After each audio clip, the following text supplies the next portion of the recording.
اعوذ باللہ من الشیطان الرجیم بسم اللہ الرحمن الرحیم رب اجعلنی مقیم الصلاۃ ومن ذریتی ربنا وتقبل دعا ربنا اغفر لی ولوالدی وللمؤمنین یوم یقوم الحساب۔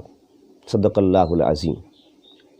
معزز ناظرین، میں نے آپ کے سامنے جو آیہ مقدسہ تلاوت کی ہے یہ سورہ ابراہیم پارہ نمبر 13 آیت نمبر 40 ہے۔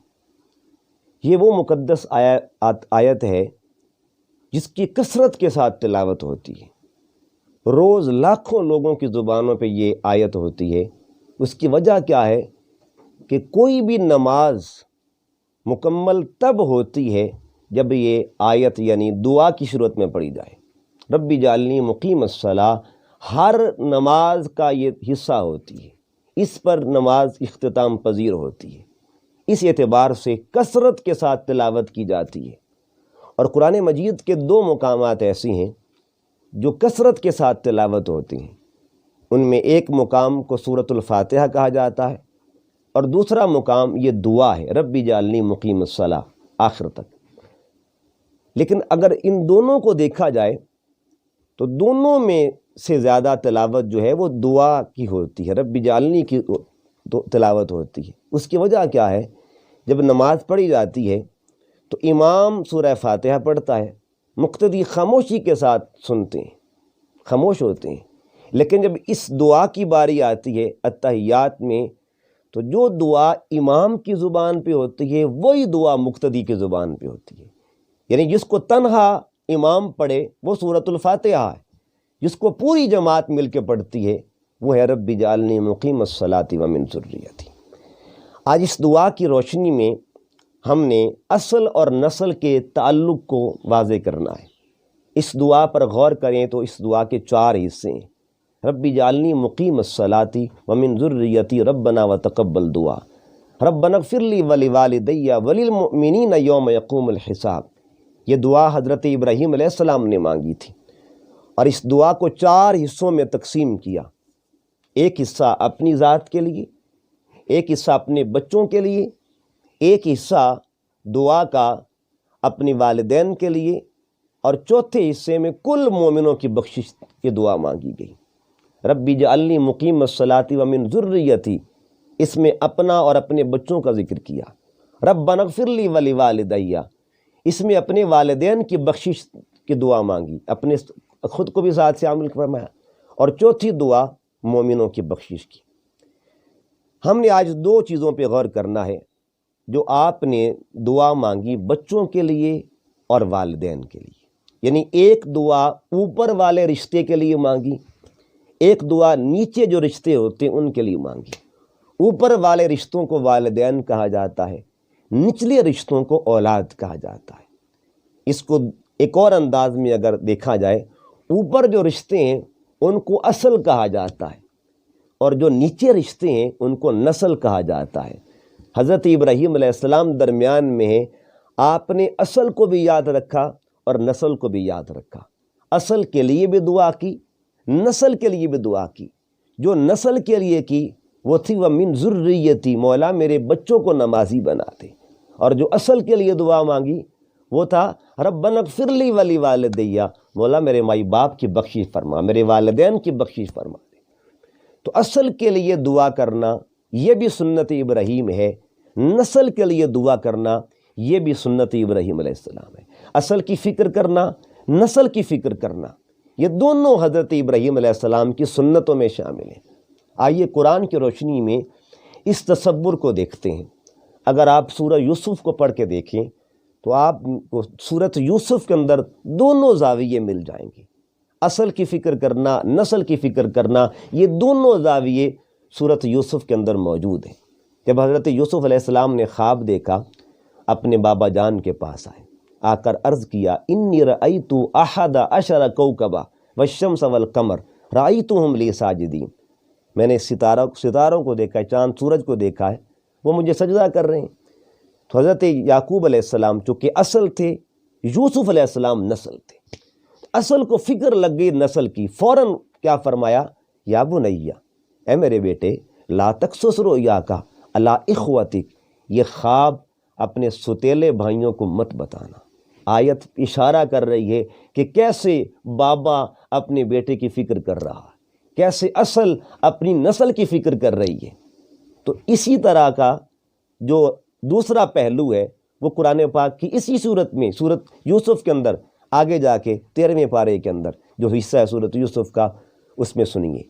جب حضرت یوسف علیہ السلام کو خبر ملی نا کہ میرے بابا میرے غم میں رو رو کر حالت ان کی یہ ہو گئی ہے کہ آنکھیں سفید ہو گئیں، وَابْيَضَّتْ عَيْنَاهُ مِنَ الْحُزْنِ، ان کی آنکھوں کا نور جو تھا، آنکھیں جو بصارت جو تھی اس سے وہ محروم ہو گئے ہیں، بینائی چلی گئی ہے۔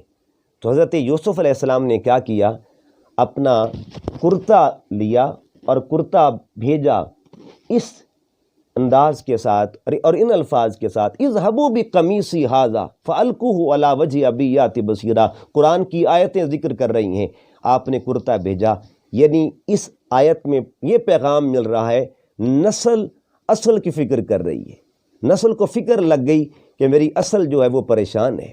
اپنے بابا کی فکر میں اپنا کرتا بھیجا اور یہ پیغام بھیجا، فَأَلْقُوهُ عَلَى وَجْهِ أَبِي يَأْتِ بَصِيرًا، یہ کرتا میرے بابا کے چہرے پر رکھنا، نور واپس آ جائے گا، بصارت واپس آ جائے گی۔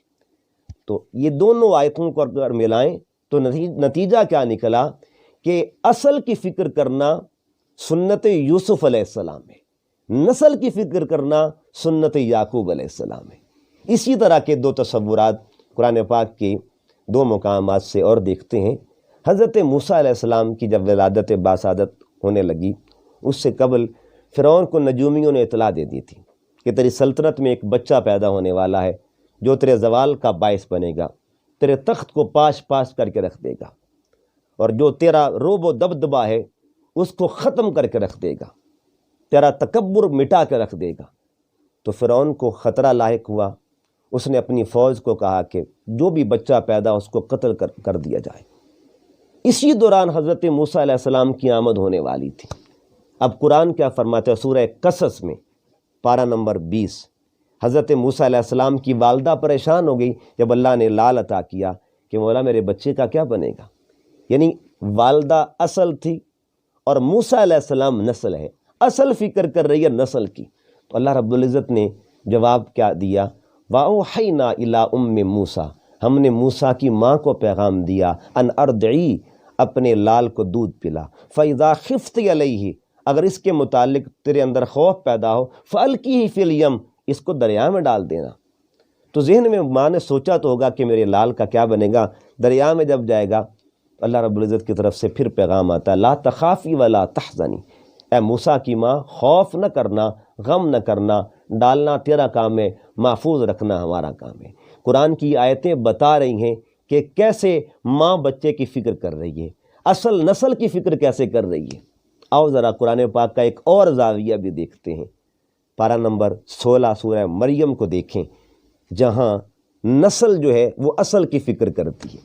جب حضرت مریم کو اللہ نے حضرت عیسیٰ علیہ السلام عطا فرمائے اور عیسیٰ علیہ السلام بغیر باپ کے پیدا ہوئے، دنیا میں 4 پیدائشیں ان نیچرل ہوئی ہیں، غیر فطری پیدائشیں، ایک پیدائش بابا آدم کی، دوسری اماں حوا کی، تیسری پیدائش صالح علیہ السلام کی جو اونٹنی، اور چوتھی پیدائش عیسیٰ علیہ السلام کی۔ عیسیٰ علیہ السلام بغیر باپ کے پیدا ہوئے۔ جب عیسیٰ علیہ السلام پیدا ہوئے تو حضرت مریم فاتت بہی قومہا تحمل، اس بچے کو لے کر قوم کے سامنے جب آتی ہیں تو سب نے کہا اے مریم بچہ کہاں سے آ گیا۔ حضرت مریم سلام اللہ علیہا، آپ نے اشارہ کر دیا کہ مجھ سے نہ پوچھو، فاشارت الیہ، اس بچے سے پوچھو یہ کون ہے اور کس شان والا ہے۔ تو قالو، سب نے کہا کیف نکلم من کان فی المہد صبیا، ہم جو بچہ پنگھوڑے میں اس سے کلام کیسے کریں۔ ابھی باتیں ہو رہی تھی کہ پنگھوڑے میں نسل بول اٹھی اپنی اصل کی عظمت کے لیے، اصل کی شان کے لیے، اصل کے کمالات بیان کرنے کے لیے۔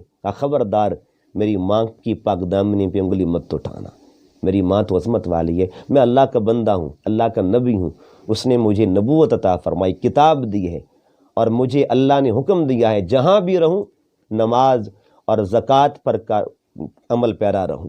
اس کے بعد وبرم بوالدتی، اللہ نے مجھے اپنی ماں کے ساتھ نیکی کرنے والا بنایا ہوا ہے۔ معلوم یہ ہوا، ادھر دیکھیں موسیٰ علیہ السلام بچے کی فکر کریں تو وہ اصل نسل کی فکر کر رہی ہے، ادھر بچہ ماں کی فکر کر رہا ہے تو یہ نسل اصل کی فکر کر رہی ہے۔ سامعین محترم اور ناظرین محترم، یہ دیکھیے کیسا تعلق ہے۔ اور اگر ہم 5 نمازوں کے اندر دیکھیں تو ان میں بھی اصل کا بھی ذکر ہوتا ہے، نسل کا بھی ذکر ہوتا ہے۔ 5 نمازوں میں اصل کا بھی ذکر ہوتا ہے، نسل کا۔ اور وہ کس طرح؟ آپ درود پاک پڑھ کے دیکھیے، اللہم صلی علی محمد وعلی آل محمد کما صلیت علی ابراہیم وعلی آل ابراہیم۔ اگر اس کو 2 حصوں میں لیں تو ادھر کہا اللہم صلی علی محمد، یہ اصل کا ذکر ہے، وعلی آل محمد یہ نسل کا ذکر ہے، کما صلیت علی ابراہیم، ابراہیم اصل کا ذکر ہے، وعلی آل ابراہیم یہ نسل کا ذکر ہے۔ اور اس پوری کائنات میں جن کی اصل سب سے اعلیٰ ہے اور جو نسل سب سے اعلیٰ ہے، اس کو بھی سنیے گا، پوری کائنات میں جن کی اصل سب سے اعلیٰ ہے ان کو بھی ذات محمد عربی کہا جاتا ہے، اور پوری کائنات میں جن کی نسل سب سے اعلیٰ ہے ان کو بھی ذات محمد عربی صلی اللہ علیہ وسلم کہا جاتا ہے۔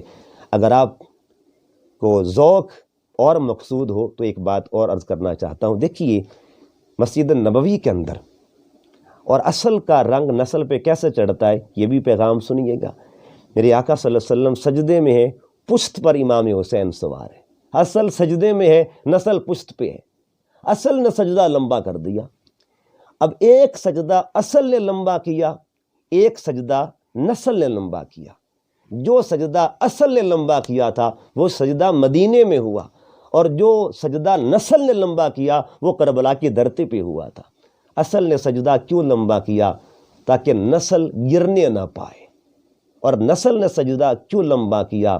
تاکہ اصل کا دین جو ہے وہ مضبوط رہے، وہ قائم رہے، اس کا تحفظ ہو جائے۔ تو یہ اصل اور نسل کا ربط ہے۔ ایک فکر دینا چاہتا ہوں آپ کو، اگر آج ہم اپنی اصل کو دعاؤں میں یاد رکھیں گے تو کل ہماری نسل ہمیں بھی دعا میں یاد رکھے گی۔ یہ بدلا ہوا کرتا ہے۔ ہمارے بزرگ ایک واقعہ ذکر کیا کرتے تھے کہ ایک اللہ کے ولی تھے جن کا نام تھا حضرت عبداللہ، عرب کے رہنے والے تھے۔ ان کا زندگی کا پہلا دور اور تھا اور بعد میں دور اور تھا۔ پہلا دور جو تھا وہ غفلت میں گزرا، اور بعد کا جو دور تھا وہ صالحیت میں گزرا۔ ان کے بارے میں فرمایا گیا، ان کا نام شیخ عبداللہ تھا، وہ 25 سال کی عمر تک شراب کے رسیہ تھے، شرابی تھے۔ 25 سال کی عمر میں شادی ہوئی۔ جب ان کی شادی ہوئی تو 1 سال گزرا، وہ اپنے کمرے کے ساتھ دوسرے کمرے میں آرام کر رہے تھے، تو ان کی بیوی نے ان کو آواز دی، اور ساتھ بچے کے رونے کی آواز بھی آ رہی تھی۔ وہ اٹھے، بیوی نے کہا عبداللہ جلدی کرو، میرے کمرے میں آؤ، اللہ نے ہمیں لال دیا۔ تو بدقسمتی یہ تھی کہ وہ شراب پی کے سوئے ہوئے تھے، شراب پی کے سوئے تھے، اسی نشے میں تھے۔ خیر اٹھے، لیکن جب اٹھے ان کو کے کانوں میں بچے کی آواز آئی نا، وہ اس کمرے کی طرف جانے لگے تو ضمیر نے جھنجھوڑ کے رکھ دیا۔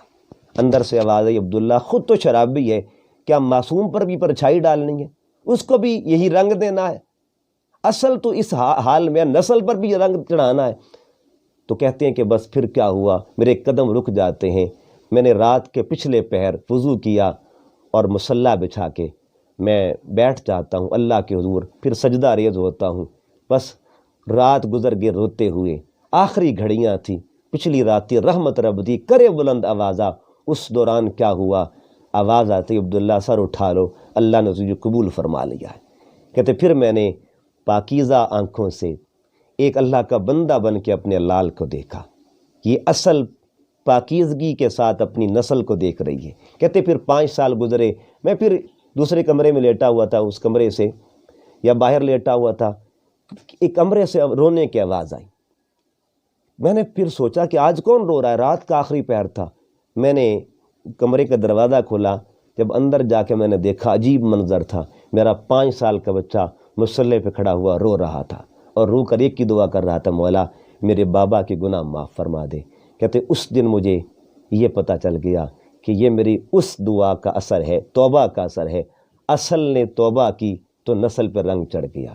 کوشش یہ کرنی ہے ہم خود سنور جائیں تو نسلیں خود بخود سنور جائیں گی۔ اللہ رنگ عطا فرما دیتا ہے۔ اللہ کے حضور دعا کرتا ہوں اللہ سب کی اصل کی خیر فرمائے، سب کی نسل کی خیر فرمائے، اور اس ربط کو، اس تعلق کو اپنی زندگی میں سوچ بچار کے ساتھ سمجھنے کی توفیق نصیب فرمائے۔ وما علیہ الا البلاغ المبین۔